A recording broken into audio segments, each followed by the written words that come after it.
Welcome guys. आज मैं बात करने वाला हूं नेताजी सुभाष चंद्र बोस के बारे में। तो देखिए, इस वीडियो में मैं आपको नेताजी सुभाष चंद्र बोस के बारे में पूरी जानकारी देने वाला हूं। तो चलिए इस वीडियो की शुरुआत करते हैं। महान स्वतंत्रता सेनानी नेताजी सुभाष चंद्र बोस का जन्म 23 जनवरी 1897 को उड़ीसा के कटक गांव में हुआ है। सुभाष चंद्र बोस के पिता का नाम है जानकीनाथ बोस और जानकीनाथ बोस एक वकील थे। सुभाष चंद्र बोस की माता का नाम है प्रभावती। सुभाष चंद्र बोस को हम स्वतंत्रता संग्राम के अग्रणी तथा सबसे बड़े नेता के रूप में जानते हैं। द्वितीय विश्व युद्ध के दौरान सुभाष चंद्र बोस ने अंग्रेजों के खिलाफ लड़ने के लिए जापान के सहयोग से आज़ाद हिंद फौज का गठन किया था। नेताजी सुभाष चंद्र बोस द्वारा दिया गया जय हिंद का नारा आज हमारा राष्ट्रीय नारा है। देखिए, सुभाष चंद्र बोस के मन में देश प्रेम, स्वाभिमान और साहस की भावना बचपन से ही थी। सुभाष चंद्र बोस अंग्रेज शासन का विरोध करते थे और हम सब भारतीयों का मनोबल मजबूत करते थे। सुभाष चंद्र बोस ने बड़ी ही कम उम्र में जान लिया था कि जब तक हम सब भारतीय एकजुट होकर अंग्रेज शासन का विरोध नहीं करेंगे, तब तक हमें कभी भी अंग्रेजों की गुलामी से मुक्ति नहीं मिलने वाली है। सुभाष चंद्र बोस अंग्रेजों के प्रति नफरत करते थे और हमारे देश को प्रेम करते थे। देखिए, सुभाष चंद्र बोस अच्छी तरीके से जानते थे कि किसी भी देश के लिए स्वाधीनता ही सब कुछ है, देश के लिए आज़ादी ही सब कुछ है। इसीलिए सुभाष चंद्र बोस ने शैशव और नवयुवाओं की नसों में प्रवाहित कर दिया कि अभी हमारे देश के लिए सबसे बड़ी चीज़ है हमारी आज़ादी। नेताजी सुभाष चंद्र बोस ने स्वाधीनता महासंग्राम के महायज्ञ में प्रमुख पुरोहित की भूमिका निभाई है। सुभाष चंद्र बोस के लिए अब स्वाधीनता जीवन मरण का प्रश्न बन गया था। बस सुभाष चंद्र बोस के अंदर एक श्रद्धा थी और एक आत्मविश्वास था कि हाँ, मैं अपने देश को आज़ादी दिलाऊंगा। सुभाष चंद्र बोस ने युवाओं के सामने एक मिशन खड़ा कर दिया कि अब हमारा अगला मिशन सिर्फ यही है कि हमारे देश को आज़ादी दिलाना। सुभाष चंद्र बोस ने सभी युवाओं को आवाज़ दिया कि जो इस मिशन में शामिल होगा वही सच्चा भारतीय है। सुभाष चंद्र बोस के इसी आवाज पे ध्वजा उठाए आज़ादी के दीवानों ने बना दी आज़ाद हिंद फौज। आप यहाँ पे ये मत समझ लेना कि नेताजी सुभाष चंद्र बोस ने आज़ाद हिंद फौज की स्थापना की है। नेताजी सुभाष चंद्र बोस ने आगे चलकर सिर्फ आज़ाद हिंद फौज का कार्यभार संभाला है। आज़ाद हिंद फौज की स्थापना पंजाब के जनरल मोहन सिंह ने 15 दिसंबर 1941 में की है। जब आज़ाद हिंद फौज की स्थापना की गई थी, उस समय आज़ाद हिंद फौज में 16,000 सैनिक थे। जब नेताजी सुभाष चंद्र बोस ने 21 अक्टूबर 1943 में आज़ाद हिंद फौज का कार्यभार संभाला, उस समय आज़ाद हिंद फौज में 80,000 सैनिक हो गए। नेताजी सुभाष चंद्र बोस ने आज़ाद हिंद फौज के सैनिकों को एक नारा दिया है, तुम मुझे खून दो, मैं तुम्हें आज़ादी दूंगा।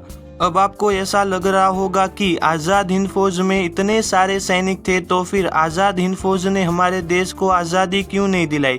देखिए, आज़ाद हिंद फौज को जर्मनी और जापान देश की मदद से तैयार किया गया था, ऐसा नहीं है। आज़ाद हिंद फौज ने उस समय नागालैंड, मणिपुर, अंडमान निकोबार पे कब्जा कर लिया था और वहाँ पे अपना देश का तिरंगा लहरा दिया था। लेकिन उस दौरान द्वितीय विश्व युद्ध चल रहा था और जापान और अमेरिका के बीच में लड़ाई छिड़ गई और अमेरिका ने जापान पे परमाणु बम फेंक दिया। अब जापान पूरी तरीके से हार गया है।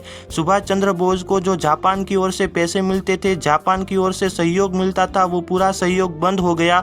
देखिए, अब जापान ही हार गया है तो जापान की मदद से बनी हुई आज़ाद हिंद फौज भी हार जाएगी। इसलिए आज़ाद हिंद फौज हमारे देश को आज़ादी नहीं दिला पाई।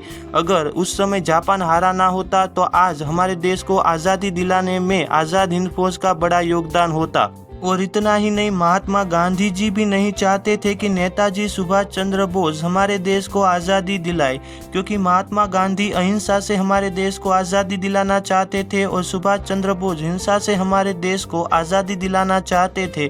देखिए, मैं आपको महात्मा गांधी और सुभाष चंद्र बोस का एक किस्सा सुनाता हूँ। देखिए, एक बार सुभाष चंद्र बोस महात्मा गांधी को मिलने के लिए गए।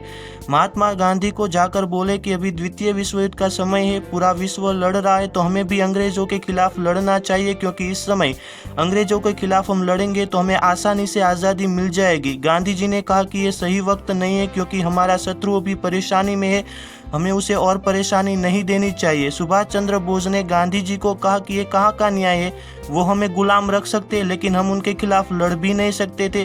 गांधी जी ने कहा कि अभी कांग्रेस के अधिवेशन का समय है, क्यों ना इलेक्शन रखा जाए इस बात पे। तो सुभाष चंद्र बोस ने गांधी जी को कहा कि ठीक है, मैं इलेक्शन के लिए तैयार हूँ। तो महात्मा गांधी ने अपना एक उम्मीदवार पसंद किया जिसका नाम था पट्टाभी सीतारामैया। इस और सुभाष चंद्र बोस इस इलेक्शन में खड़े हुए थे। तो देखिए, मैं बात कर रहा हूँ कांग्रेस के 1938 के हरिपुरा अधिवेशन के इलेक्शन के बारे में। तो देखिए, सभी को यही लगता था कि पट्टाभी सीतारामैया जीतेंगे, क्योंकि गांधी जी ने कहा था कि पट्टाभी सीतारामैया अगर जीत गए तो यूं समझ लेना कि महात्मा गांधी ही जीत गए, और अगर पट्टाभी सीतारामैया हार गए तो यूं समझ लेना कि महात्मा गांधी ही हार गए। तो देखिए, सभी को यही लगता था कि महात्मा गांधी का उम्मीदवार जीतेगा, लेकिन जब इलेक्शन का रिजल्ट आया तब सब देखकर हैरान हो गए। महात्मा गांधी भी नाराज हो गए, क्योंकि इस इलेक्शन में सुभाष चंद्र बोस जीत गए थे और सुभाष चंद्र बोस हरिपुरा कांग्रेस अधिवेशन के अध्यक्ष बन गए थे।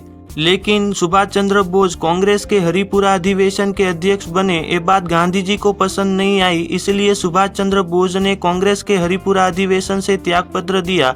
देखिए, उसके बाद 18 अगस्त 1945 में सुभाष चंद्र बोस एक विमान में जा रहे थे। उस विमान की दुर्घटना की वजह से सुभाष चंद्र बोस की मृत्यु हो गई। देखिए, पूरी तरीके से साबित नहीं हुआ है कि सुभाष चंद्र बोस की मृत्यु विमान दुर्घटना की वजह से ही हुई है। आज तक भारत ने 3 जांच आयोग की स्थापना की है ताकि पता चल सके कि सुभाष चंद्र बोस की मृत्यु हुई कैसे है, लेकिन आज तक हमें कुछ भी पता नहीं चला है। तो देखिए, इस वीडियो में मैंने सुभाष चंद्र बोस के बारे में पूरी जानकारी दे दी है। अगर आप सभी को हमारा वीडियो पसंद आया है तो आप हमारे YouTube चैनल को सब्सक्राइब कर लीजिएगा। जय हिंद।